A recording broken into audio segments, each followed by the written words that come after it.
Game one of the series of the year kind of started the way we thought it would. Back and forth between the Orioles and the Rays, but unfortunately, Tampa Bay comes out on top in game one. I'll recap the first game of the O's-Rays series, plus talk about Heston Kjerstad debuting, coming up on this episode of the Locked On Orioles podcast. You are Locked On Orioles, your daily Baltimore Orioles podcast.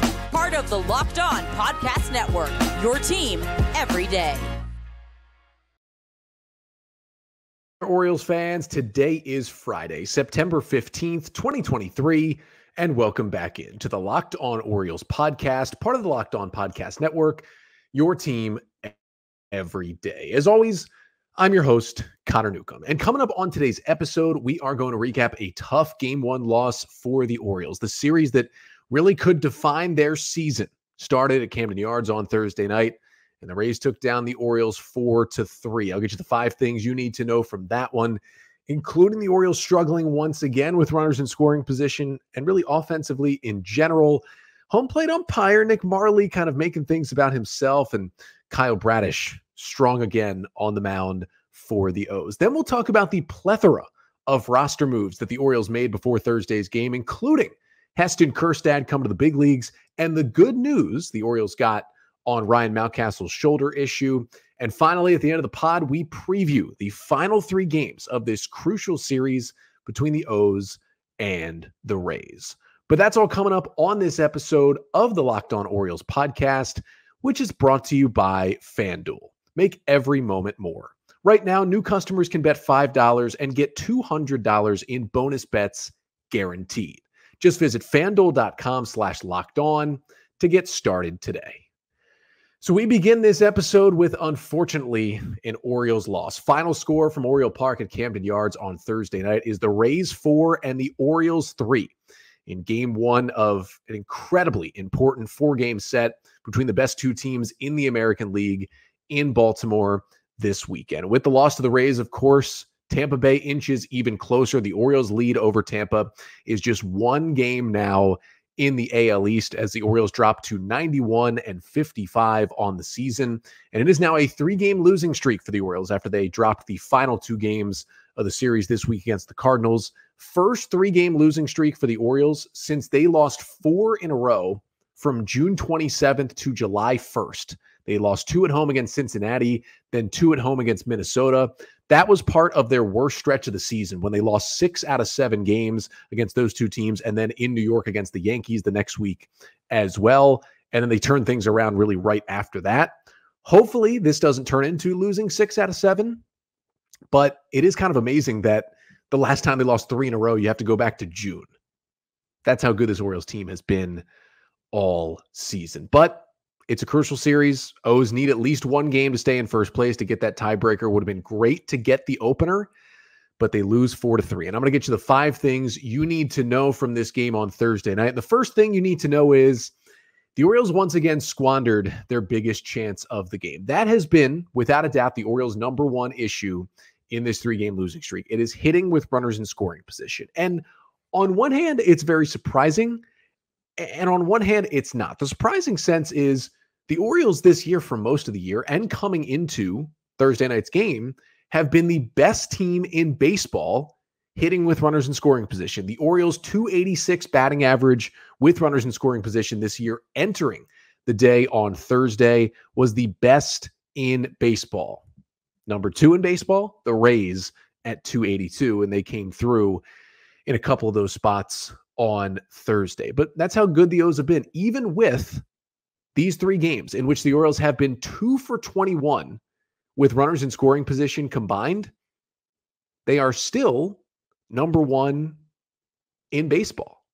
Those only 2 that they got was a Santander RBI single Tuesday night, and then the Jordan Westburg weird bunt single that didn't even score a run in the game Thursday night. Those are the 2 hits with runners in scoring position.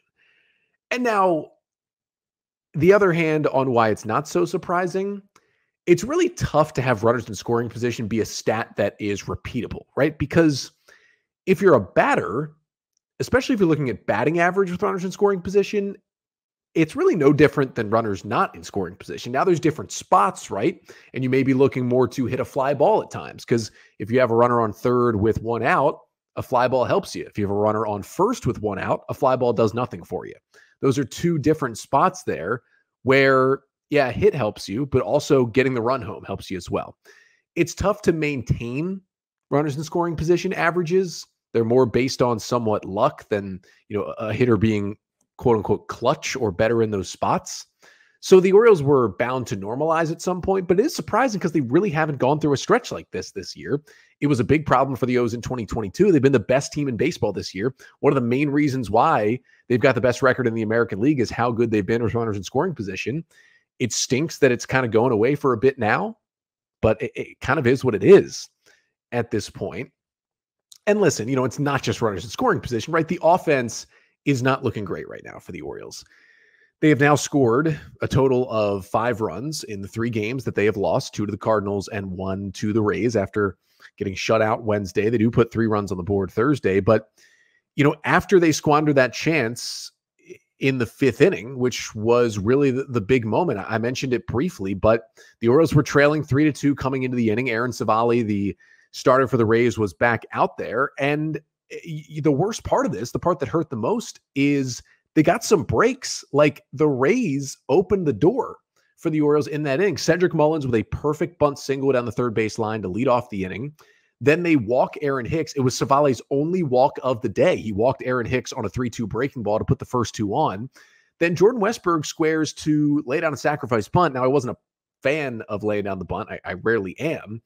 But the Rays kind of let it drop because they had a chance to turn a double play if they did. But then Christian Bethancourt just forgot to pick the ball up 2 times. And all of a sudden, the Orioles had the bases loaded with nobody out, gifted that chance. And Adam Frazier hit into a fielder's choice, 6-4, got 1 out, scored the run to tie the game at 3, and put runners on the corners. Yeah, you would love for Adam Frazier to get a hit there and maybe give the Orioles the lead. But with the way Adam Frazier has hit this year and the player he is, just not a guy who's going to strike out a lot, he's going to put the ball in play. Frazier kind of did his job there, put the ball in play, stayed out of the double play, got the run home to tie the game, and flipped the order over to the top. It was basically all you could ask, I feel like, from Adam Frazier in that spot. And Adley Rutschman, the Orioles have been the best team in baseball, production-wise, swinging at the first pitch, and Adley gets a good first pitch from Savali, kind of a hanging breaking ball, looking to do damage at the very least, hit a fly ball and give the Orioles a 4-3 lead. And unfortunately, he just grounds one directly at the second baseman, Brandon Lau. Now, he hit it hard, right? He hit it 102 off the bat. He smashed the ball, but smashed it right into the ground. Rays turn the double play, get out of the inning. The O's get just 1, and they only tie the game at 3, and that really came back to bite the Orioles. That was their one big chance with the bases loaded, and it was great that they got the 1. The way they've been hitting earlier in the week, you were concerned maybe they wouldn't even get the 1. It was nice that they got the 1 to tie the game, but they needed more in that spot. The Rays are not going to budge an inch, and that is what we saw from the Rays bullpen, because after Savali got that double play, his night was done. The Rays went to the pen in the 6th in a 3-3 game, and the Rays bullpen went 12 up and 12 down against the Orioles. The O's did not have a base runner in the final 4 innings against Colin Poche, Sean Armstrong, Robert Stevenson, and Pete Fairbanks. They combined to retire all 12 batters and combined for 7 strikeouts against those 12 batters. The Orioles the offense wasn't there. Now, credit to the Rays bullpen, which has been unbelievable lately. That is now 34 consecutive innings. Let me say this again. 34 consecutive innings for the Rays bullpen without allowing an earned run. That is an absurd number right there. So they have been on one recently, but the O's offense kind of helping them out, just not super locked in right now.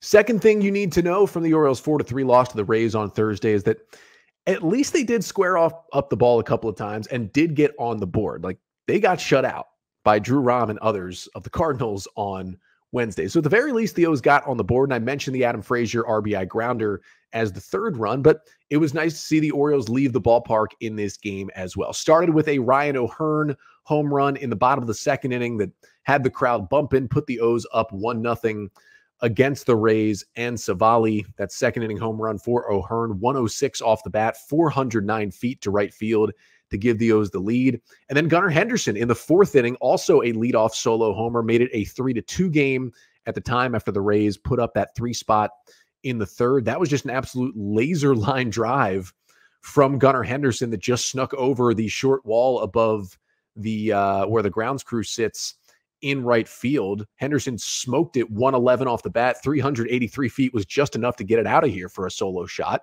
But that was about it. The Orioles had 4 hits in this game.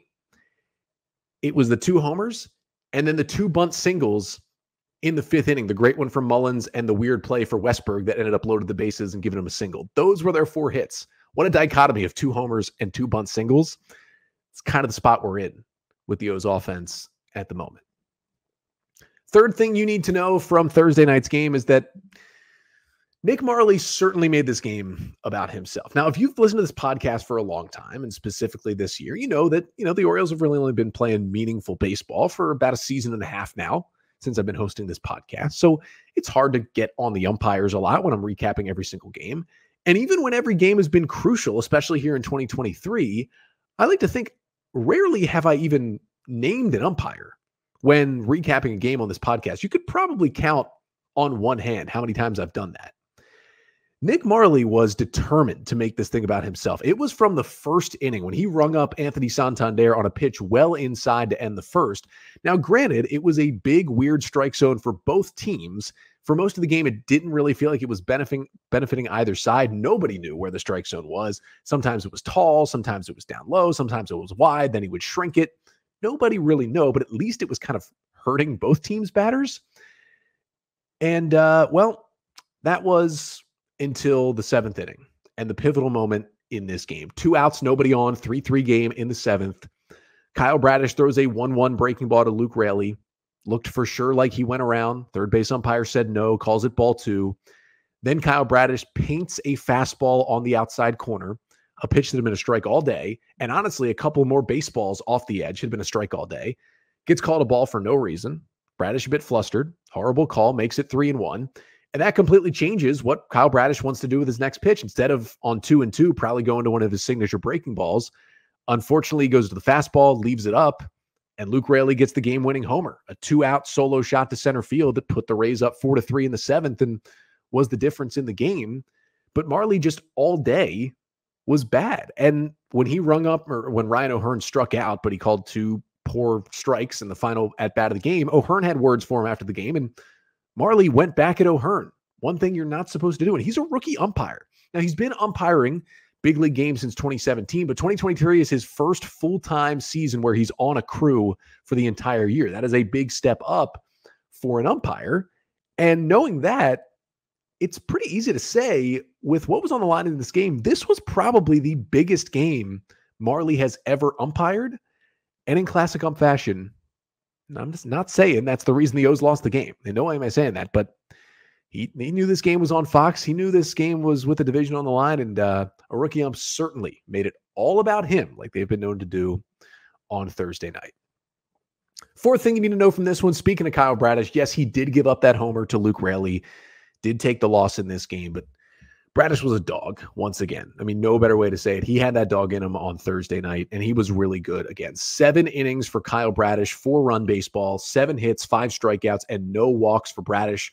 100 pitches on the dot. Again, that 1 homer was the killer in the 7th inning. Now, the Rays did square him up a little bit, right? They had 10 hard hit balls in 7 innings, but I just loved, again, what I saw from Kyle Bradish on Thursday night. It was only 10 whiffs on 50 swings. It wasn't his best swing and miss stuff, wasn't his best slider by any means, wasn't his best sinker by any means, but he did what he had to do to keep the O's in this game. And things unraveled against him a little bit in the 3rd inning. He lets a couple of base runners on. Brandon Lau has the RBI single. Arozarena has the 2-run triple. All of a sudden, the Rays are up 3-1. You got a runner on 3rd with 1 out. And he does a great job of getting a pop out and then a strikeout to keep it at 3-1. And then he goes 0 in the 4th, 0 in the 5th, 0 in the 6th. And he was 1 out away from a 0 in the 7th and ending his day as a hero, going 7 strong against the Rays and really rebounding after a tough 3rd inning. And just a bad break and a bad pitch changed this game. I mean, I 100% agree with the fact that he was still in the game. He should have still been in the game. Even if Raley got on but didn't hit the homer, I thought Bradish should have still been able to at least face the 9-batter Bethancourt before they went to the bullpen. He was really good. It was unfortunate what happened in that 7th inning, but he continues to show that he is the ace of this Orioles staff. And the fifth and final thing you need to know from the loss Thursday is that Heston Kjerstad made his major league debut for the Orioles. We'll get to it a little bit later about all the roster moves that brought Kjerstad up to the big leagues on Thursday. But kind of an interesting spot, right, for Kjerstad to make his debut. He pinch hits in the 8th inning to lead off the bottom of the 8th with the Orioles trailing 4-3. Robert Stevenson, the right-hander, coming out of the Rays bullpen. Westberg, the righty, was due up, was 1 for 2 with a single so far on the day. And Brandon Hyde goes to the power-hitting lefty, Heston Kjerstad. I saw a lot of people say, why would you put a rookie in that spot? 8th inning, this big of a game. I actually kind of think it was a pretty solid spot to go to Kjerstad. Westberg's had a good year, but he's been better against lefties, and he hasn't shown a whole lot of power, and especially with the left field wall at Camden Yards, you're not likely to see a home run from Jordan Westberg there. However, with the way the Orioles have been swinging the bat, down 1 in that game, you really did feel like you just needed somebody to run into one, hit a homer, tie the game, and kind of reset late. And I felt like if that's where you were going offensively and the way the Rays were pitching and the way the Orioles were hitting, that kind of felt like the only way to tie this game. I would trust Heston Kjerstad from the left side with the shorter wall, with the better power than Westberg, to run into one more than Westberg would. And yes, it's tough to ask him to do that in his first major league at bat, coming off the bench in the 8th inning. And he did strike out, a couple of nasty breaking balls on 2-1 and 2-2 to get Heston Kjerstad swinging. But it was cool. Got a standing ovation from the crowd before the at-bat, even after the strikeout, got a standing O as well. Just what a moment for Kjerstad. Everything he's fought back from to get into a big league game in September in a moment like that. Yeah, it was unfortunate he struck out, but I thought it was a cool place to get him in. I thought it was kind of a smart place to get him into the game, and thought it was a really cool moment for Kjerstad and the Orioles fans. But unfortunately, he couldn't deliver, and it was kind of welcome to the club for the Orioles offense that just could not deliver in the 4-3 loss to the Rays in game 1 on Thursday. And I'm starting to think, am I the problem here? I was at the Yard Thursday for the loss. I was also there on Tuesday. I've been to 15 games now this season, plan to go to at least a few more. The Orioles are 7-8 when I am at the ballpark at this point. That is a .467 winning percentage, and that's a pretty big sample size for a team that's 91-55 and is 43-29 at home. It is pretty difficult, I feel like, to go to 15 games and have a losing personal record. When I am there, again, the Orioles are 7-8 in home games. When I am not there, the 7-8 is a .467 winning percentage. When I am not there, the Orioles are 36-21. That is a .632 winning percentage at home. I'm planning to go Saturday. Should I not? Sound off in the comments. Am I the problem? Am I doing it to the Orioles? Maybe at this point. Maybe I am. But the O's fall to the Rays 4-3 in game 1 of this crucial series. But before that game 1 on Thursday, the O's made a good number of roster moves as well. It was kind of a Pepe Silvia situation with all the moving parts for the O's. We'll break down all of them coming up next, tell you why they made all these moves and why they decided to bring Heston Kjerstad up to the big leagues for the first time. But first, this episode of the Locked On Orioles podcast is brought to you by Jase Medical. Now, you might be asking, what is Jase Medical? What is a Jase case? Well, Jase Medical is simple. You go online, you fill out a form, and then you get prescription life-saving medications sent right to your door. The Jase case gives you peace of mind so that you are not just hoping that you have access to medication in an emergency. Jase Medical makes sure you have that medication in hand. And the company's simple. They handle everything from online evaluation to licensed pharmacy medication delivery and ongoing consultation and care. So don't get caught unprepared. Save more than $360 by getting these life-saving antibiotics with Jase Medical, plus an additional $20 off by using code LOCKEDON at checkout on jasemedical.com. That's JASEmedical.com, promo code LOCKEDON. So the Orioles fell to the Tampa Bay Rays in a crucial game 1 of the 4-game set, 4-3 on Thursday night. But before that game, they did make some roster moves, and I talked about it when recapping the game. The Orioles got Heston Kjerstad in there on Thursday night's game to make his major league debut. Now, he did strike out in the 8th inning in his first ever plate appearance, but it was cool to see him up there. And, Andy Koska of the Baltimore Banner had reported late Thursday night after Ryan Mountcastle had left Wednesday's game with injury that Heston Kjerstad had been removed from the AAA game and was joining the Orioles in Baltimore. Now, we didn't know yet if they would actually activate him to the roster, but we knew he was at least getting there, and some was going to depend on how severe Mountcastle's injury was. Well, they activated Heston Kjerstad to the roster. He will wear number 13, which is, hey, they're giving it to a real player after Manny Machado. A 116 WRC plus in AAA for Kjerstad, the Orioles' number 4 prospect, according to FanGraphs. And I mean, really what a story it has been for Heston Kjerstad to get to the big leagues after being drafted second overall out of Arkansas by the Orioles in 2020. Then, basically during the height of COVID, has a bout with myocarditis, a heart issue, basically puts him on the shelf for a year. He's trying to get himself back. He's not cleared to play. He finally gets cleared to play and then has a pretty severe hamstring injury in spring training in 2022. He misses the first half of that season. And finally, in June of last year, he comes back to play minor league baseball, gets himself through the low minors. Then this year starts in AA, hits the ball like crazy, moves to AAA, has a great season in AAA. And then an opening came with a Mountcastle injury. And here he is in the big leagues. Now, there's a lot of moving parts to what the Orioles did roster-wise on Thursday. But let me first say the best news, better than Kjerstad coming up, is that seems like Ryan Mountcastle is going to be okay. He left that game Wednesday. He was not looking good in the post-game interviews. He was saying he was worried about his shoulder. Well, Mountcastle's MRI was apparently clean. He is day-to-day. Brandon Hyde said he may have even been available off the bench Thursday. That probably wasn't the case, but he could be available tonight on Friday, potentially for the O's. But it seems like at worst, he'll maybe miss the weekend and then be back for the O's next week. That is a really good sign after we were kind of fearing the worst after he left in the third inning Wednesday night with that injury. But even with the good Mountcastle news, the Orioles still decided to activate Heston Kjerstad. And they had a little bit of an issue because not only did they have to put Kjerstad on the active roster to get him up here, they also had to put him on the 40-man roster, and the 40-man was full, so they had to make a move there. This is where the Orioles went full Charlie Day, Pepe Sylvia to get Heston Kjerstad here without DFAing anyone off the 40-man roster. Kind of a slick move by Mike Elias and his staff. So the first thing they did was they actually, before they even called up Heston Kjerstad, they called up Terrin Vavra, technically to the majors. Now, Vavra has been on the AAA Norfolk injured list for a while with a shoulder issue, and he tried to come back with a rehab stint a couple of weeks ago. Didn't go well. They shut him back down. Essentially, Vavra is done for the season in AAA. But when you're on the AAA injured list, that doesn't mean, even if you are on the 40-man roster, that you count towards the major league injured list. So they called up Vavra. To do that, though, they had to demote someone. And that player basically ended up being Nick Vespi, because before they even made the Kjerstad move, they had to get someone off the 40-man. So they had to make these other moves first.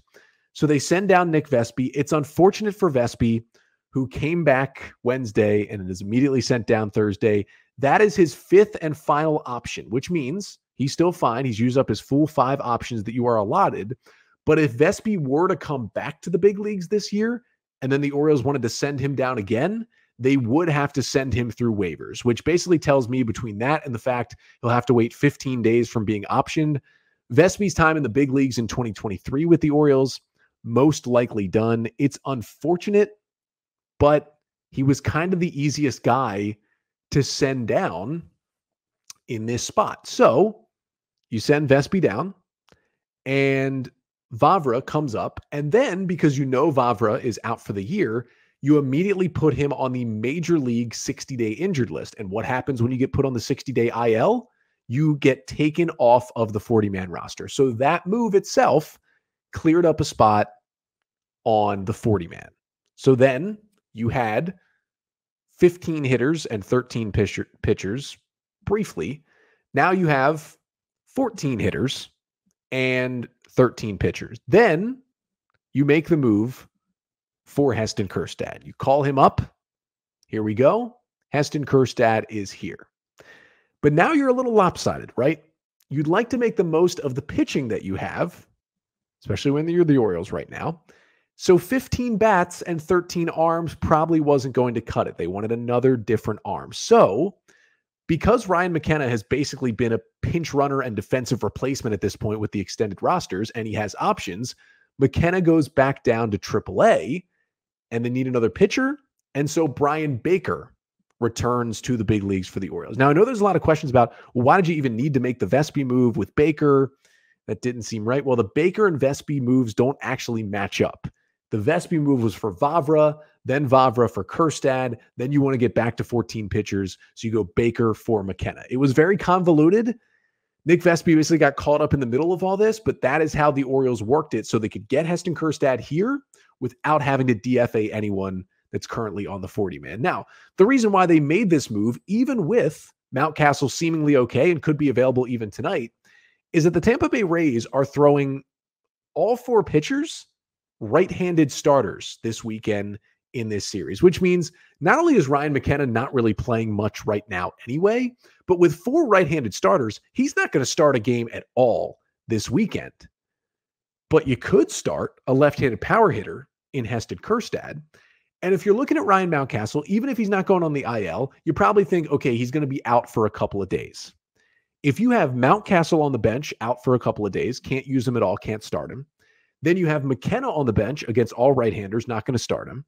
Then you have also Mateo on the bench against all right-handers, not going to start him. In the biggest series in over 10 years for the Orioles, it is really tough to have 3 players on your bench who you don't plan to use much at all, at least for a couple games in this series, and you definitely don't plan to have in the starting lineup.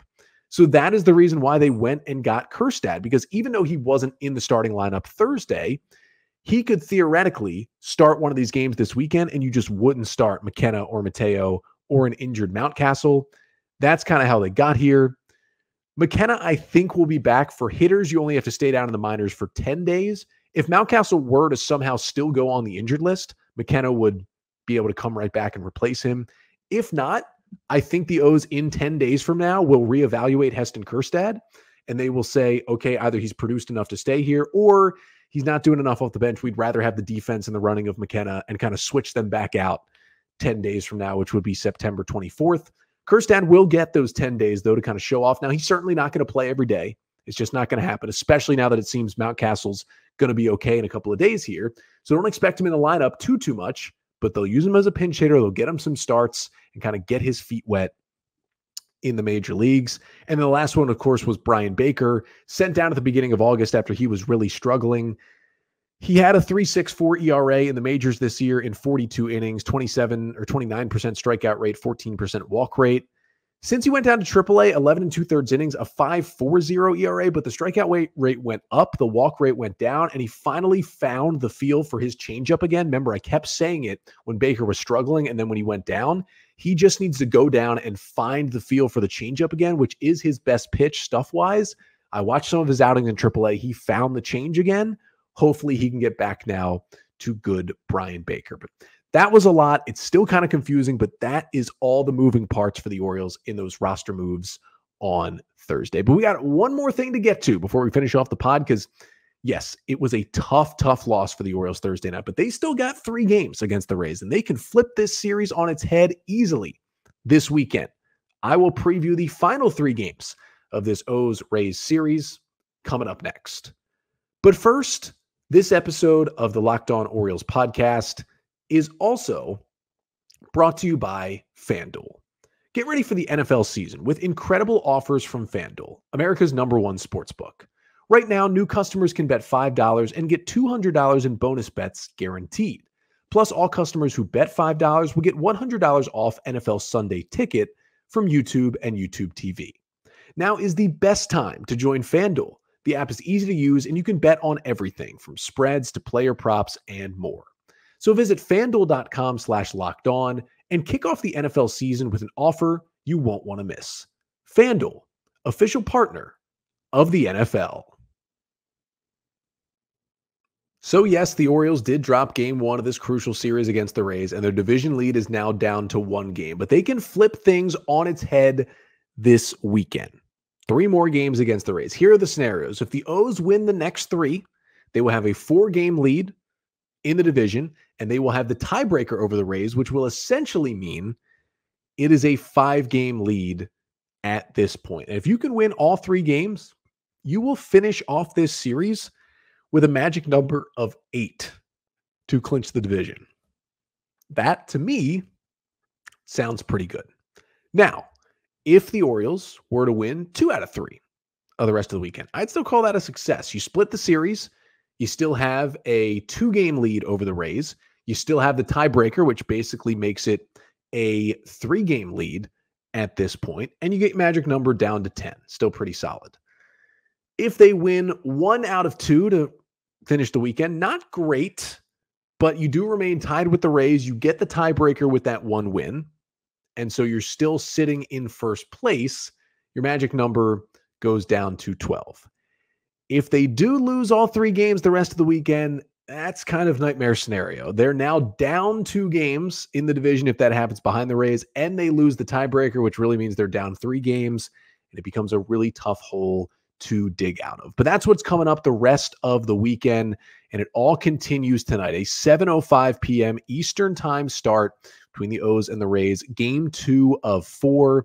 The Orioles, well, they're going to go with Jack Flaherty. It hasn't been pretty lately, but this seems to be Flaherty's final shot to go out there and prove he belongs in this Orioles rotation. I kind of have a feeling he's going to step up and rise to the moment, but we shall see at a sold-out Camden Yards. Retiring Adam Jones as an Oriole. Should be a fun night at the ballpark.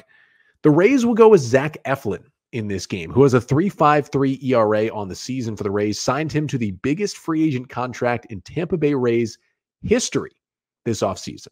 3 years, $40 million. But in 28 starts, he's been great with a 3.53 ERA.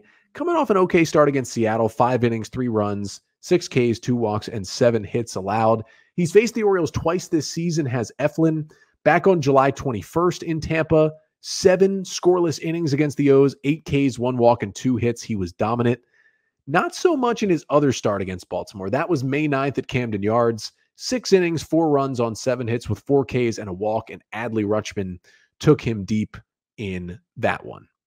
Then we move to Saturday when I'll be back in the ballpark, another 7:05 p.m. Eastern time start. The kid, Grayson Rodriguez, takes the hill for the Orioles. Had 2 really solid starts in his career so far against the Rays, and he'll go up against Tampa's ace, Tyler Glasnow, with his 3.15 ERA on the season in his 18 starts since coming back from injury. He's been great, although the Twins got to him a little bit in his last start. 6 innings, 4 runs on 6 hits with 8 Ks and 2 walks against Minnesota. Glasnow also has made 2 starts against the Orioles this season. July 20th at the Trop, 7 innings, 2 runs, 6 hits, 9 Ks, and no walks. He was great. June 20th, though, at the Trop, the Orioles were all over Glasnow. 4 1/3 innings, 6 runs, 6 hits, 7 Ks, 2 walks, and they got 2 home runs, 1 from Aaron Hicks and 1 from Anthony Santander in that game. Would love to see more of that one on Saturday night. And then on Sunday, the series finishes off a 1:35 p.m. Eastern time start. Dean Kramer gets the ball for the Orioles, trying to turn things around. He's had 2 kind of rough starts in September, looking to get better. In that one, has had 1 solid, really solid start against the Rays this year.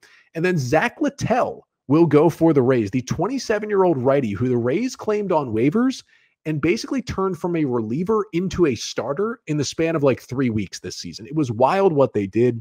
Overall, Littell has a 4.25 ERA in 78 1/3 innings this season. But since the Rays have turned him into a starter, he's been great. Last start against Minnesota, 7 innings, 3 runs, 5 hits, 8 Ks, and no walks. He has faced the Orioles a few times as a reliever in his career, has Littell, but has never made a start against the Orioles. He's a heavy slider guy who also throw a 4-seamer and a sinker in there and then drop in a splitter against left-handers. Hasn't been a huge strikeout guy most of the time with the Rays. Was really good with the Ks in his last start against Minnesota, but generally it's more about soft contact, pitching deep into games with low pitch counts. We'll see what the O's can do against Littell on Sunday. And you can listen to every single pitch of the final 3 games of this incredibly crucial AL East series. You can listen to every pitch of the O's hometown radio broadcast with the SXM app through Sirius XM. Just download the app and search Orioles. And when these 3 games are done, I'll be back with you on Monday. Could be the most exciting pod of the year. Could be quite a down in the dumps pod. We shall see. But either way, I'll be back with you on Monday recapping this entire huge series between the Orioles and the Rays. But until then, I'm Connor Newcomb, and this has been the Locked On Orioles podcast, part of the Locked On Podcast Network. Your team every day.